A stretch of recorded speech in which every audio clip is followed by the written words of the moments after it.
right, Black Box Radio. We're in the RONAreport. We have Tori Rose. Say hi to the people, Sister Tori. Hello there. Hello. Thanks for having me. Glad you're with us. Listen, tell the folks what you do professionally every day, and then we're going to talk about the impact. Awesome. So every single day, my son says I'm a superhero.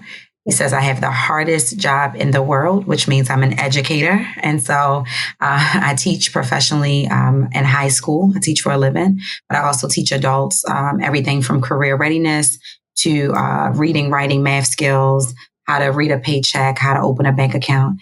And so ever since a little girl, I've been a lifelong learner, and I've been a lifelong educator. And so professionally, you can call me a teacher, or you can just call me Tori.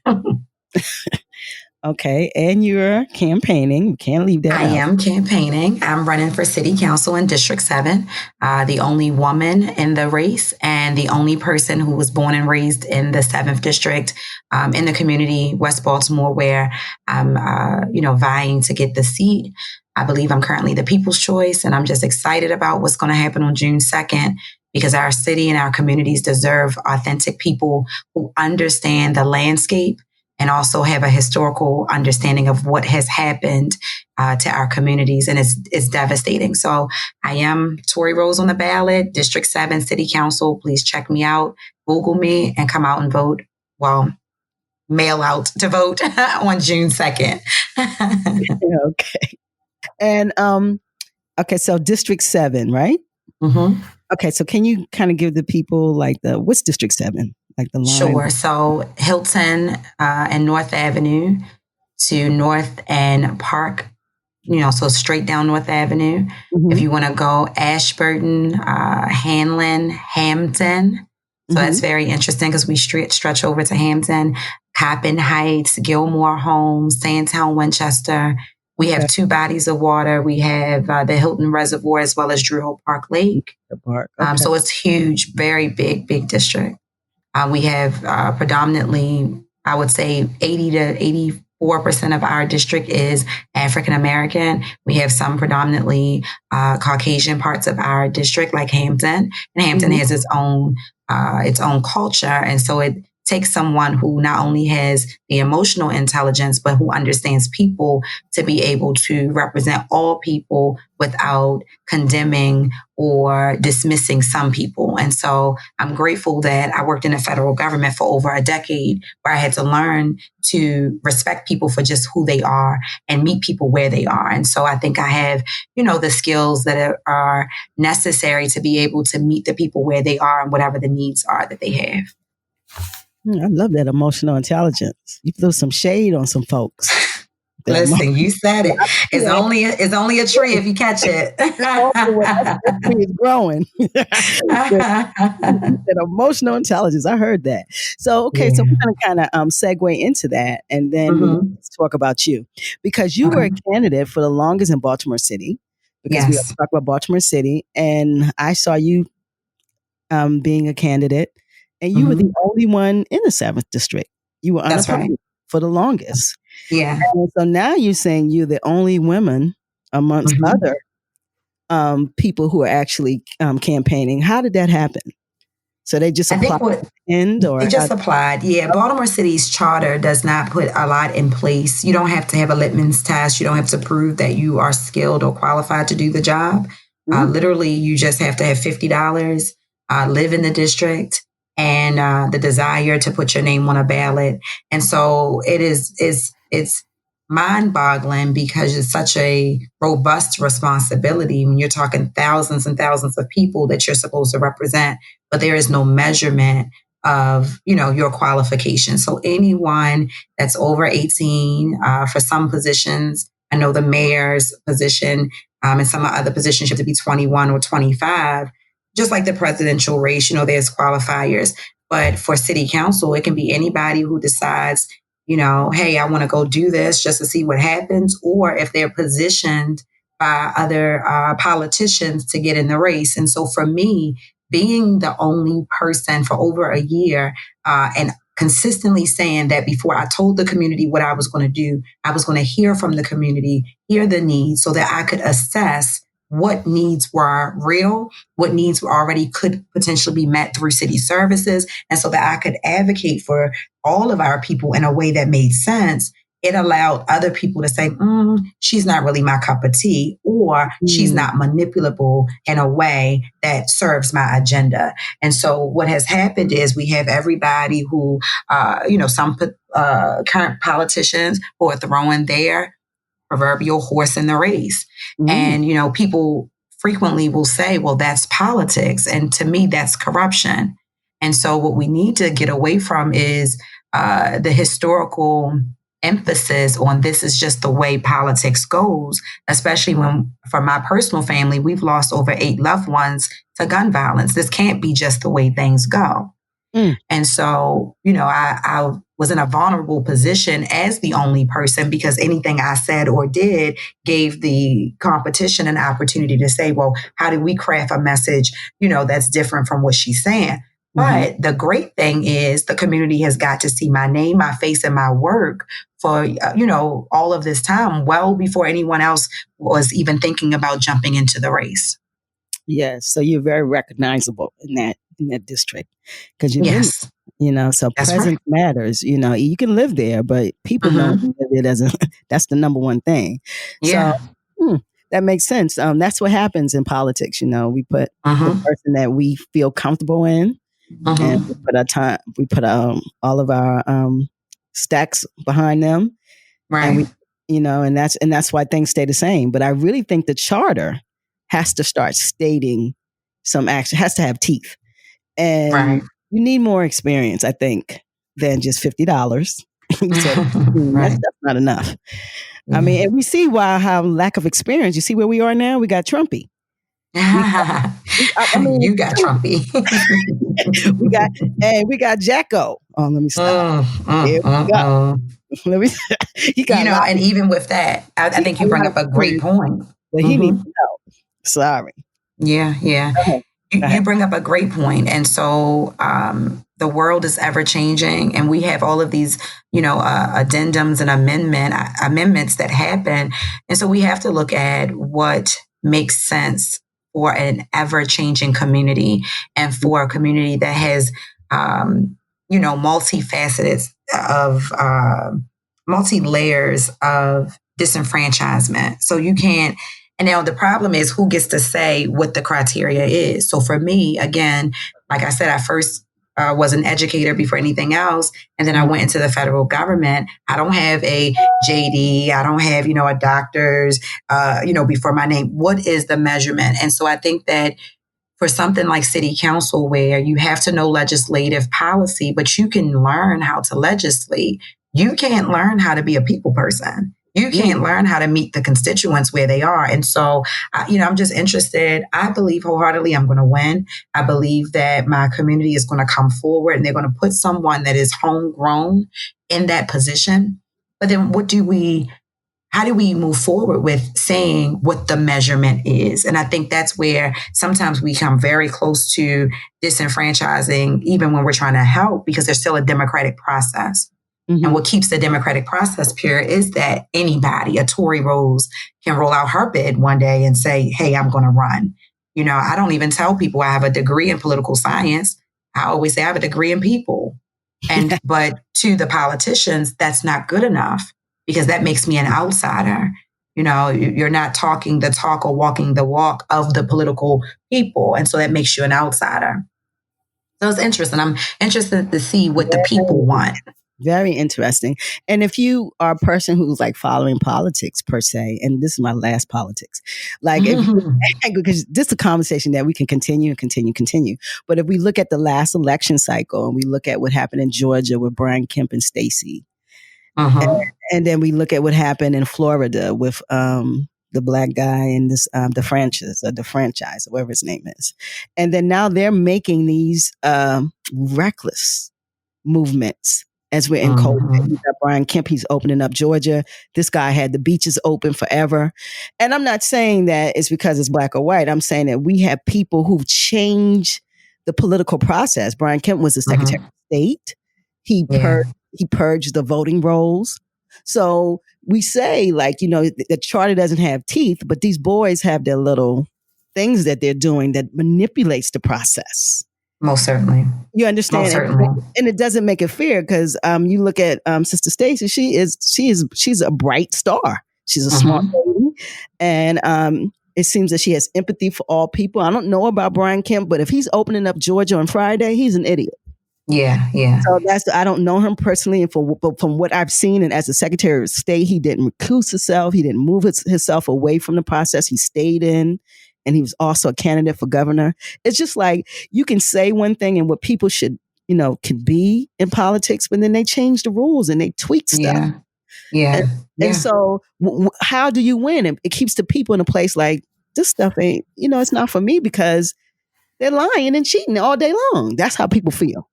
Well, and that's the truth. And I mean, if I can be 100% transparent, which is what I normally am, I feel that way at times. I feel like that. And I am consistently in a battle of explaining to people why their voice matters, why their vote matters, why they can't disengage, why you have to still have an interest. You cannot say, well, this is just the way it goes. You can't move your family out of Baltimore and say, oh, it's not going to affect me. I think about both of the gentlemen you mentioned, Brian Kemp and DeSantis. They have the makeup, the political makeup. They went to the right high schools. They both were in a Naval Academy. I think DeSantis was an attorney. And so I can look at those same characteristics in my race and say, yeah, you are by the politician's playbook. But this is the problem. I love my Jewish brothers and sisters. I do. I have worked with them. I serve with them. And I think we can do a lot of learning from them, how they do things. And so in our communities, we don't come behind one candidate. We will play the neutral card all day for the fear of being alienated. And so there's no way and no reason that Stacey lost. No way, no reason. Yep. We were excited. People were flying down and driving down from Baltimore to support her. From New York, I have friends who were going down to campaign for her. How did she lose? It was really close. I mean, it was close. She did make a difference, but he, most certainly roles, and I mean, they did everything to put him in there. I mean, yes, they did, and we have to, as a people, come together and say, not this time, not this time. And so, what I'm asking for District 7 is to get away from who you're afraid of. Get away from thinking that there's going to be political retaliation. I've had people come to me and say, Tori, I'm voting for you, but I'm afraid to put a sign in my window because I may need something from the city in the future and I don't want to be retaliated against. That is a problem. And it's a problem that people are not talking about this culture that exists. And so I understand that I have a target on my back. I understand when I walk in a room, there's eyes that are being rolled. But if we don't call out and we don't stand up for the injustices, and the disservices that are being done, where's our future? And then here in my district, we can't point the race card and say black and white and all of these different things because the leadership is predominantly black. Absolutely. So it's us against us. And so we have to then say politics versus people. I want the people to stand up and rise. I want the people to stand up and understand that we were the first true Jews and that God is a black man or a black entity or Jesus was black or whatever it is that you guys have to tap into to give yourself your rightful power to say, my streets should not look like this. Jesus is black. There's no way. Listen, every time I go to visit my family, I have family in countries that are near the equator. And I come home and my skin is different. Well, first of all, I come back here and I start sneezing and coughing, but the whole time I'm there, I don't sneeze or cough. I can eat the fruit from the tree. That's a whole nother story. You have to bring me back for that conversation. Yeah, we got to bring you back for that. And so understanding nobody could have been from that part of the world and not had pigment and not had melanin and not had, the Bible itself, if we believe in the Bible, which I do. Revelation. Yes. There is a verse that explains Jesus. I don't see no blonde hair and no blue eyes. Yeah, right. Hair like wool. Another topic, right? And I guess I'm not supposed to talk about religion and politics, but I don't understand how people separate the two. And separating the two is the reason that we have a mayor and have had mayors and have had other representation that can watch homeless people right outside of City Hall and not feel any kind of empathy or compassion. There's no reason that we have vacant homes that outnumber the amount of homeless people, but our homeless people don't have homes to go to.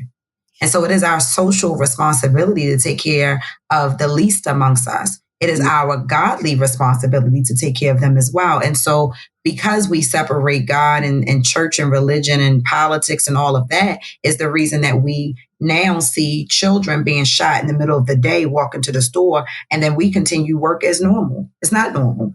It's not normal. So let's talk about your life as your mother. So how are you feeling? Where's your headspace as being a parent? We're good. A few years ago, well, first of all, my son was born during the 2008 economic crisis. And so the work and time that I spent in the federal government, I was a civilian first responder. And so I've always had the forethought and the wherewithal of emergency plans and hunkering down and making sure that we have things, even if we don't need it, because it's better to, have it and not need it than need it and not have it. And so I've been doing these tips about water and safety and that type of thing. So we're good. We also practice mindfulness in my house. And so there's times that we turn TVs off, we turn, phones off, and we focus on quiet time because I've had to teach my son how to settle himself. And so personally, we're fine. He was able to speak on a conference call with some other kids across the city. He's talking about the fact that he started a pen pal club. And so he's bringing back skills, writing skills. So he has kids that are writing him from New York and Washington, D.C. and different places across the East Coast. And as an educator and also as a historian, I'm reintroducing him to the scholars and to the people who have made a difference in Black history, and his own history. And so we've personally been okay. Sounds like it. He started you said, what kind of club was it? That's amazing. It's pen pal. Remember back in the day they used to have pen pal? Yeah, that's amazing. Yeah, so he goes out, we get the stamps, he drops it off in the post office, and then, in a couple of days he gets a new letter. And I think at this point, he's 11 years old. It's more so about reinforcing accountability. So of course he's a kid, right? So sometimes he doesn't want to write his letter and sometimes he can't focus. And I just ask him, what kind of person do you want to be? Because your word is your bond. And so if you start something, you got to finish it. And so the other day we were reading something and it was about Malcolm X. And he said, I'm no longer going to call him Malcolm X to you, Mommy. I'm going to reverence the brother by his real name. And that touched me because if I say Al-Haj Malik Al-Shabazz to most people, they're looking at me like I'm crazy. But my 11-year-old understood that there was power in a name. And so he's in a very different space, having a mother who's the first person in our family to run for office, having a mother who always is upsetting the status quo. Like he's completely in a different place. What I will say is we're talking about his mental health a lot.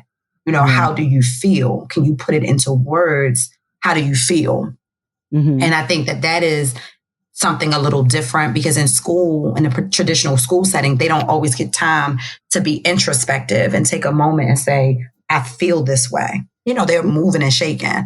And so having a distance learning opportunity gives him a moment to say, I feel conflicted, or I don't want to work on math right now. I want to work on science. Like there's something great in this. And if parents really, really spend this time getting in sync with their children, they'll figure out what kind of children they have, how they learn best, and how they can most maximize this learning experience for their child. And so my child's a kinesthetic learner. And my child, I understand he has to keep it moving. And so it just looks a little different in our house. Sister Tori, you got to tell us what kinesthetic, we don't know what kinesthetic. Kinesthetic is like a person who learns by their hands. Most men are. And so if G is still anywhere on here, most men open the box. Right. Most men just open the box and start tinkering. They don't read the instructions or any of that. They got to be hands-on. Women, we're like, scared to sit on the chair. And he like, sit down, it's good, because it is something naturally in our men to be creative and to build and to reproduce with their hands, right? And so my son is much like that. He wants to touch it. He wants to get in it. He's also a photographer, so he's doing his own little things. What I work on with him is then retention and recall. And so even though you learned it because you had your hands in it, can you then give it to me in my learning style? I'm an auditory learner. I have to hear it. And so can you then recall it and give it to me in a way that I can benefit from what you just learned? And so that is a learning cycle that we are working on at home. And then hopefully he can be a peer leader when he talks to his classmates, you know, and kind of help them with, you know, they're different. So not everybody's going to approach things the same way. He has a lot more leeway because I know that he's not going to sit down for 4 hours straight and do his work. And I'm okay with that. But when he does his work, my expectation is that it's done in excellence. Got it. Got it. So you know your child.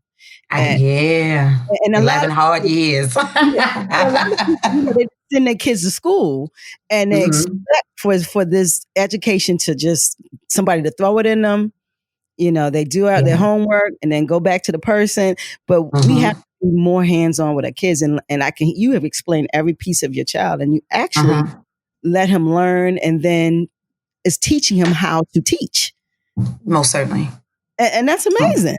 You know, that is the power of learning. But, you know, and when parents take that time, it's amazing how the fruit you're going to get from that as an adult. Most certainly. You know, so that's a totally beautiful thing. Beautiful thing. Okay. So we know you're a candidate. We know your mother, your ex-government, you're Christian. I heard all of that. Love the Lord. He loves me. Absolutely. That's a beautiful place to be. So as creative, when this is all over, are you working on something? You writing 10 books? I mean, what you doing? Are you working on something to introduce to the world? Other than, I know we're going to be the city council. So what are you working on when those gates open? What's going to be some restructuring, some rebranding. I had started a book before I left the federal government called Force Your Future Forward. And I heard God say, I need you to stop. Before I released it, these months, these last 19 months are a vital part of the book. And so Force Your Future Forward is talking about going from motivation, which isn't really real. Motivation doesn't exist, to activation. And so motivation, you can be as motivated as you want and still sit on the couch, cheering from the couch. Activation is in alignment with discipline when you understand that you have to get up and do it regardless if you feel like it or not. And so one thing we have to do is be able to manage and control our emotions. How you feel doesn't matter. And so even with, like you said about teaching my son how to teach, none of us are here for us. All of us are here to be a benefit to someone else. And so there's no point of you being here if you're not going to then pour into someone else or help someone else. And so Force Your Future Forward is my book. Hopefully it'll be out by my birthday in February of 2021. And so that'll come out. Also, I'm restructuring my business. A few years ago, I started an organization called THEO, and THEO stands for Together Helping Each Other Overcome. But it was a business, and God said it's not supposed to be a business. It's supposed to be a not-for-profit. And there are tiers to helping our communities overcome. So overcome joblessness, overcome poverty, overcome substance abuse, with the ability to then take what you've learned and turn it into something that you can then build out and grow. So anyone who comes through our programs will be learning how to start a business, how to purchase a home, how to invest their money in a portfolio that's going to yield them as close to 12% interest as possible. Ooh. We're also going to talk about the things that are important. 12%? That's for profit. Yeah, well, no, that's for their profit. We ain't getting none of that. If I told you that you put your money in a bank and that bank may be offering you, 0.01%. Yep. You're never going to attain wealth like that. And so we are significantly behind the wealth curve in our communities. No one's teaching us the importance of life insurance. No one's teaching us the importance of Bitcoins and e-commerce and e-money. We're not having these conversations. And so there's a way that we can bridge these conversations. Re-entering citizens, they need to know how to come into this world. You may have been arrested since before the internet existed. How do you come back and feel like you're a sustained member of society? There has to be a platform. And so before I was the candidate, I was the connector. I've always gone in and built bridges between organizations. And so together, helping each other overcome will be my 501c3 entity. And I hope that it'll be the benchmark for what 501c3 should look like, because in our state, we have over 200 nonprofits established every month. Every month, not every year, every month. And then when you go and you call those people on the carpet and say, well, here it says your mission is to feed children, but I haven't seen you at all feeding any children during the COVID crisis. If not anything, our city should not have to do a half of what they do. Mind you, they're only doing half of what they can do. But my point is the nonprofits, with so many of them emerging in our city, there should be no gaps. No gaps in education, no gaps in technology, no gaps in environmental awareness, no gaps in social support, because we have over 200 nonprofits a month being started in our state. Tori Rose, Baltimore is the incubator for the nonprofit industrial complex. This is nonprofit land. And because and some of the issues that we have as communities and as a society in Baltimore is they use it as the lab. So they can continue to incubate these type of nonprofits and continue to pool this money to certain people and not actually helping the community. And we see it over and over and over, and it's been going on for a very long time. And we need effectual leadership. Jacko, like you, brother, as my brother, but you gotta go, brother. I mean, I like Jacko, he's my brother, but you gotta go, Jacko, because we need effectual leadership, and not that he's so bad and he's so this, because this is not something that he was elected to. He was so I get that, but we cannot elect that type of leadership again. He's very irresponsible sometimes with his statements. And you know this, but Baltimore has I'm going to get off of the politics and everything, but the nonprofit, as you say, the nonprofit industrial complex in Baltimore is big, and it's an incubator here. And it presents the biggest probably problem we have after education. Most certainly. Yeah. All right, Sister Rose, you brought it today, but we definitely, thank you. You did. We need that LYT from you, though. That LWT, that last will and testament, that inspiration, that jewel. Give the people something so they can feel lifted. All right. So if I could give a jewel, my jewel would be, of course, and I'm sure people have said this, but it's so important. Be the change that your grandchildren deserve.